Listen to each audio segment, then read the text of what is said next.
नगे च सुरेन्द्रे च कौशिके पाद संस्पृशि निर्विशेष मनस्काय श्री वीरस्वामिने नमः। आरहत वाङ्मय में कहा गया है, सवणे नाणे बिन्नाणे पच्चखाणे य संजमे अनन्नवे तवे चेव वो दाने अकिरिया सिद्धि आश्रय।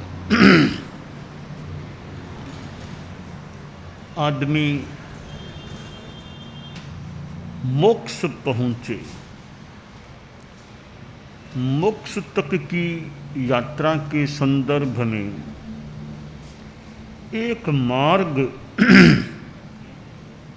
बताया गया है कि कैसे मंजिलें आगे से आगे मंजिलें आने वाली हैं।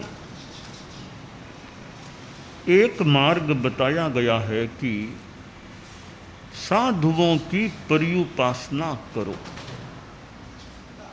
श्रमण माहन यानी हम यो माने जो श्रमण हैं, साधु हैं, उन साधुओं की पर्युपासना करो।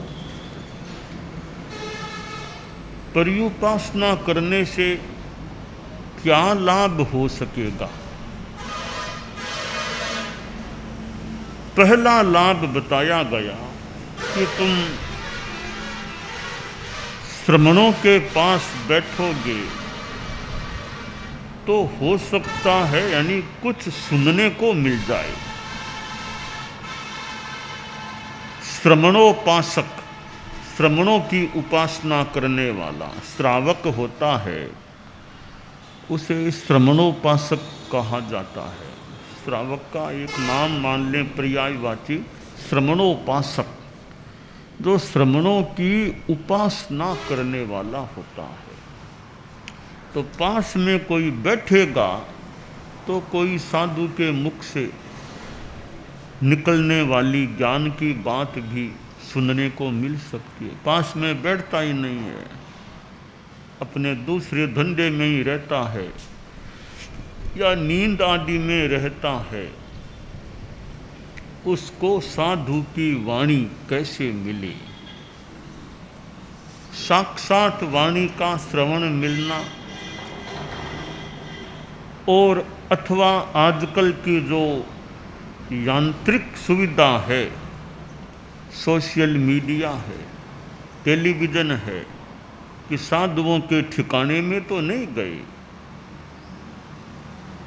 सैकड़ों कोस दूर बैठे हैं, अपने घर में बैठे हैं, ऑफिस में बैठे हैं, या कभी यात्रा में प्लेन में, ट्रेन में, कार में यात्रा हो रही है, पर यूट्यूब जैसे माध्यम से शायद वो वाणी सुनने को मिल जाए।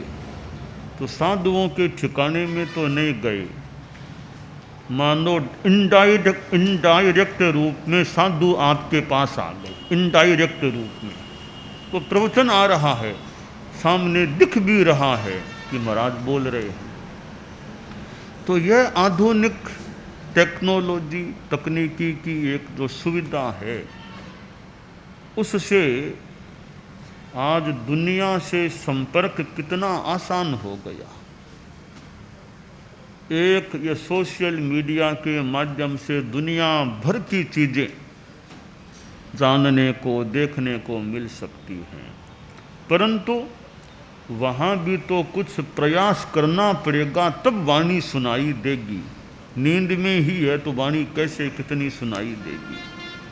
तो डायरेक्ट साधुओं की उपासना अथवा इनडायरेक्ट भी साधुओं की वाणी आ जाए तो वो इनडायरेक्ट उपासना हो सकती है।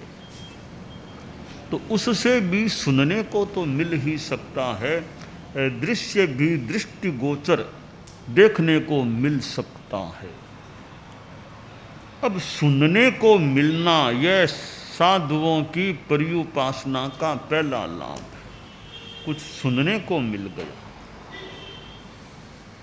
और किसी जगह आप जाओ, कुछ खाने को मिल जाए आपको, मान लो आप किसी संबंधी के घर में गए तो कुछ खाने पीने को मिल जाए, साधुओं के पास सुनने को कुछ मिल जाए, तो वो श्रवण होता है। श्रोत्रेंद्रिय का काम है सुनना। आंख और कान ये दो बड़ी सशक्त सक्षम माध्यम हैं ज्ञान प्राप्ति की। तो सुनते सुनते कितना ज्ञान हो सकता है। देखना सुनना दोनों हो जाए फिर तो कहना ही क्या। टेलीविजन में देखना और सुनना दोनों हो सकते, सोशल मीडिया और यूट्यूब ये देखना सुनना दोनों हो जाए। तो जहाँ देखना सुनना दोनों होते हैं वहाँ बात और ज़्यादा सक्षम मजबूत बन सकती है। एक तो किसी ने कह दिया भाई नंदीश्वर द्वीप एक और है कि सुन लिया, एक जाकर देख भी लिया तो बात कन्फर्म बहुत ज़्यादा स्पष्ट हो सकती है। तो श्रोत्रेंद्रिय और चक्षुरेंद्रिय दोनों के द्वारा जो बात जानी जाती है वह ज़्यादा क्लियर संभवतः हो सकती है। तो संतों की पर्युपासना का पहला लाभ है श्रवणे, कुछ सुनने को मिल जाए। अब सुनने को मिलता है तो फिर ज्ञान हो सकता है। सुनते सुनते कई बातों का ज्ञान हो सकता है। प्राचीन काल में ये इतने साधन कहाँ थे, इतनी किताबें कहाँ रही होंगी। आज तो लाइब्रेरीज है, किताबें मिलती है। जैन विश्व भारती में कितनी किताबें मिलती होंगी। वर्धमान ग्रंथागार में पुरानी और कितनी प्रतियां किताबें, और वहाँ की प्रकाशित पुस्तकों के भंडार भी जैन विश्व भारती में। और भी दुनिया में कितने ग्रंथागार यूनिवर्सिटीज में और में जगह जगह। और वैसे जैसलमेर का वो भंडार कोई देखे और ये पाटन का कोई भंडार देखे, और भी कई ऐसे ज्ञान के भंडार जो खासकर जैनिज्म से संबंधित जो ज्ञान के भंडार हैं। अब कितनी सामग्री वहाँ से मिले, कितनी कोई पढ़ सके। और दुनिया में जगह जगह जो विश्वविद्यालय हैं, स्कूल हैं और हैं, ऐसे ही नगर में लाइब्रेरी हैं। तो जगह जगह पढ़ने की किताबें, पांडुलिपियाँ आदि सामग्री मिल सकती है। तो इनसे पढ़ कर के भी ज्ञान हो जाए। पर कई बार पढ़ने से पर्याप्त ज्ञान नहीं होता। साथ में कोई पढ़ाने वाला, बताने वाला मिल जाए तो बताने वाला बताएगा तो हमें कान का उपयोग करेंगे तब बात पकड़ में आएगी। तो आँखों से किताब को पढ़ रहे हैं, पास में शिक्षक है वो हमें बता रहा है तो साथ में कान से सुन। आप स्कूल में बच्चे पढ़ते हैं, बच्चों के हाथ में किताबें तो है, तो किताबों से ही काम हो जाता तो स्कूल में जाना ही क्यों पड़ता। घर में ही पढ़ लो किताबें तो बाजार में मिल सकती है।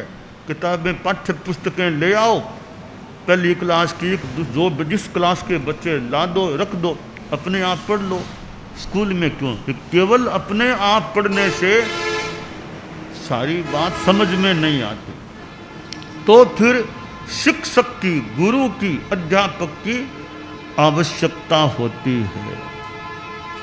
और तो क्या, स्कूल की पढ़ाई के सिवाय भी ट्यूशन के लिए और मास्टर जी आते हैं, ट्यूशन लेते हैं तो कि और ज्ञान इनका मजबूत हो जाए, परीक्षा में भी ठीक अच्छी तरह उत्तीर्ण हो सके। तो यह मास्टर जी पढ़ाएंगे तो कान हमारे सुनेंगे, तब उनकी बात हम ग्रहण कर पाएंगे।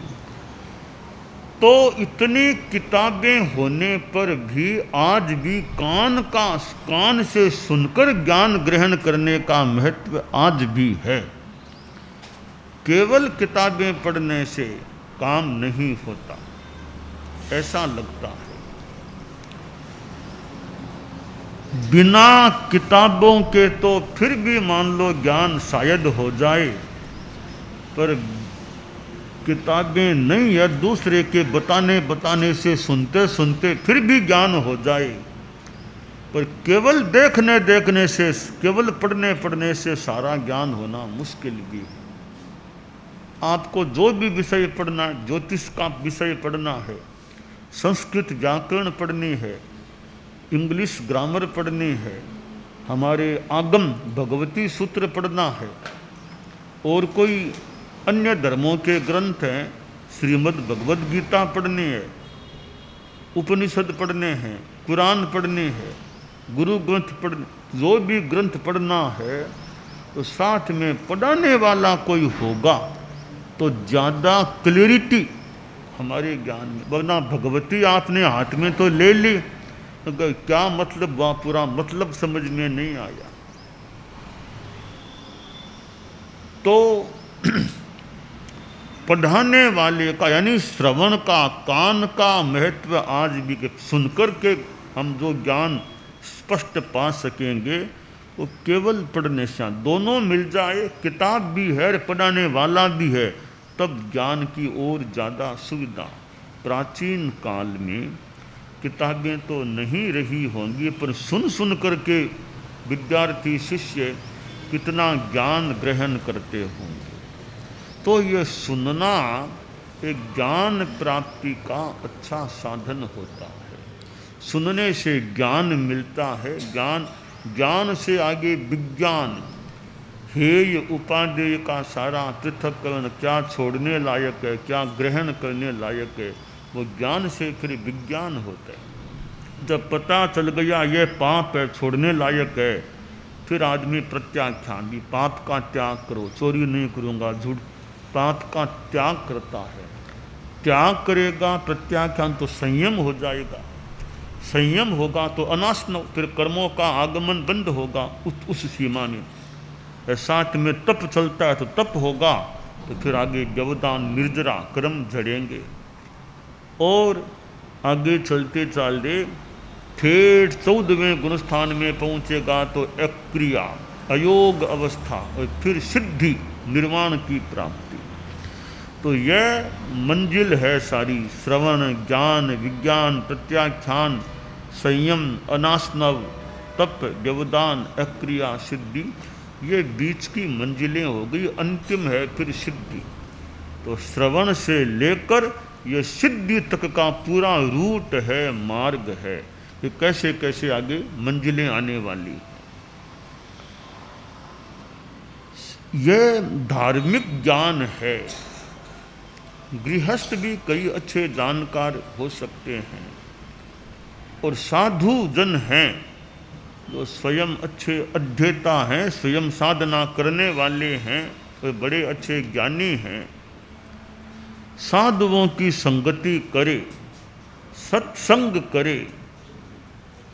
यह सत्संग साधुओं का संग है कि वो बड़ा सुखदायी बन सकता है। सत्संग सताम संग है, साधुओं का संग करना, और साधुओं का आना भी अपने आप में अच्छी विशेष बात है।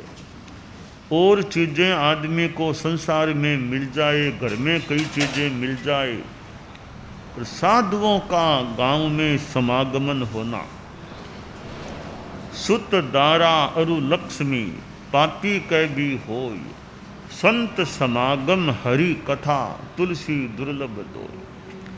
कि घर में गृहस्थ के बेटा मिल जाए, यानी परिवार के लोग मिल जाएं, संपत्ति पैसा आदि आदि मिल जाएं, पर संत समागम होना, हरि धर्म भगवान की कथा वाणी, जीवन की अच्छी बातें मिलना, अध्यात्म की बातें मिलना, वो बहुत बढ़िया बात होती है। और चीज़ें संसार में मिल सकती है, घर में मिल जाए, पर यह साधु समागम होना, यह कुछ ज्ञान की बातें सुनने को मिलना, यह विशेष बात होती है। तो आदमी को सत्संग करना चाहिए। साधुओं की संगति मिले तो ठीक है, वरना सज्जन लोगों की संगति करनी चाहिए। अच्छे लोगों की संगति करें तो अच्छा माहौल मिले, अच्छी चीज़ें सुनने को जानने को मिल जाए। और संतों की संगति से तो बड़ा आनंद सुख मिल सकता है। कहा गया सत्संगत से सुख मिलता है, सत्संगत से सुख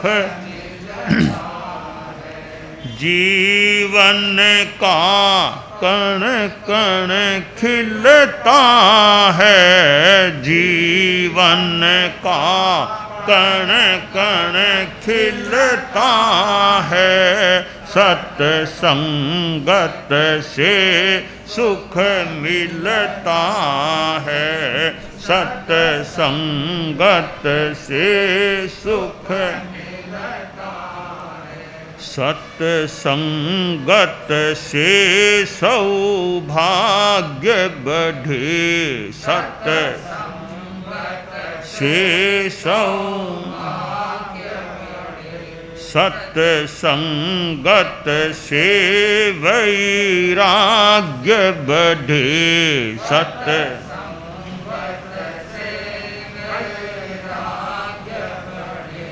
दीपक से दीपक जलता है, दीपक से दीपक जलता है, सत्संगत से सुख मिलता है, सत्संगत से सुख सत्संगत से सद्ज्ञान मिले, सत्संगत से सद्ज्ञान मिले, सत्संगत से भगवान मिले, सत्संगत से पानी से पौधा फलता है, पानी से पौधा फलता है, सत्संगत से सुख मिलता है, सत्संगत से सुख मिलता है। तो जो त्यागी संत पुरुष हैं, साधना करने वाले हैं, उनकी संगति में आदमी रहेगा तो अच्छा सुख आनंद मिल सकता है। तो हमें यह मानव जीवन मिला हुआ है, बहुत कीमती, बहुत महत्वपूर्ण यह मानव जन्म है। कितनी योनियाँ, 84 लाख जीव योनियाँ, जीव उनमें भ्रमण करते हैं। और ये गाय क्या, गधा क्या, घोड़ा क्या, कीड़े मकोड़े, बिच्छू, सांप, बंदर, चीता, हाथी, कितने कितने ये प्राणी हैं। तो जीव को ये मनुष्य जन्म मिलता है, ये विशेष बात होती है। इस मनुष्य जीवन से आदमी आत्मा से परमात्मा बन सकता है, संसार से मोक्ष में जा सकता है। तो इस मानव जीवन को आदमी अच्छे ढंग से जिए, ये मिला है, इसका जितना लाभ उठा सकें उठा लें। फिर कब मिले, कैसे मिले, अभी मिला हुआ है, इसका लाभ उठाएं। इसके लिए आदमी पापों से जितना हो सके बचे, बेईमानी से बचे, धोखाधड़ी, झूठ, कपट, किसी को ठगना, इनसे बचे। साफ बात कहना, अपना साफ रहना, साफ कहना, झूठी फालतू इधर उधर की बातें कह किसी को ठगना नहीं चाहिए। तो नैतिकता रहे और सबके प्रति सद्भावना, अहिंसा, सबके, किसी जाति का, किसी संप्रदाय का आदमी, सद्भावना सबके प्रति। और नशा मुक्ति, किसी तरह का नशा नहीं, शराब, सिगरेट, बीड़ी, खैनी, गुटखा आदि आदि नशीली चीज़ों से बचना, तो ये सद्भावना है, नैतिकता है, नशा मुक्ति है। और जितना मेडिटेशन है, स्वाध्याय है, जप है, उसमें आधा घंटा घंटा जितना टाइम मिले लगाने का प्रयास आदमी करे। हमारे जैनों में ये सामायिक करने का प्रयास करे, ताकि ये मानव जीवन है, इसमें हम अपनी आत्मा को और उजला बना सकें, अच्छा बना सकें और मोक्ष की दिशा में आगे बढ़ सकें।